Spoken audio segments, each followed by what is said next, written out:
બાબા બાગેશ્વર સાચા છે ખોટા છે એ વાત નથી કરવી, એમાં પડવું પણ નથી, પરંતુ રાજકોટમાં યોજાયેલ દિવ્ય દરબાર ઓછો અને પ્રેત દરબાર વધુ જોવા મળ્યો. જે રીતે વિડીયો સામે આવ્યા છે, ઘણા બધા સવાલ પણ ઉઠી રહ્યા છે.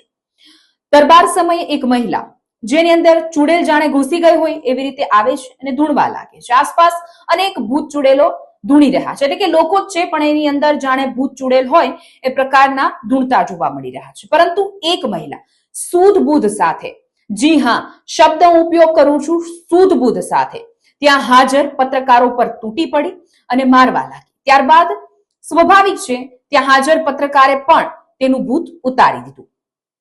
પરંતુ સમગ્ર ઘટનામાં બાબા પણ મુખ પ્રેક્ષક બનેલા જોવા મળ્યા. સ્ટેજ પરથી એક વખત પણ કોઈ સૂચના કે કહેવામાં ન આવ્યું.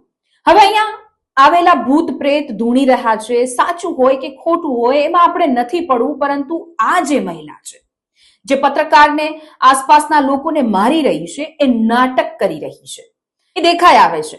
ધ્યાનથી જુઓ એ મહિલાને. એ મહિલાના કપાળ પર તિલક છે, ચંદનનું તિલક છે.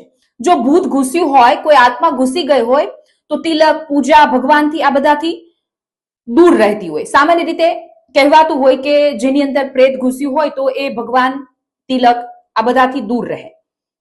બીજું કે મહિલાની અંદર ચુડેલ છે, તો જ્યારે લોકો એને પકડી, એ ભેગી ચુડેલ ત્યાંથી ભાગી ગઈ, તેની અંદરથી વહી ગઈ.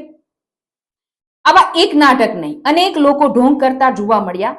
શ્રદ્ધા અને અંધશ્રદ્ધા વચ્ચે પાતળી ભેદ રેખા હોય છે, સમજવું ખૂબ જરૂરી છે શ્રદ્ધા અને અંધશ્રદ્ધા વિશે. કારણ કે બાબા પર એટલા માટે સવાલ કે બાબા બાગેશ્વર બધું જ જાણે છે, તો આવા ઢોંગી લોકો છે તો એમને પણ બંધ કરાવવા જોઈએ. આને લઈને આપનું શું કહેવું છે એ મને કમેન્ટ્સ કરીને જણાવજો.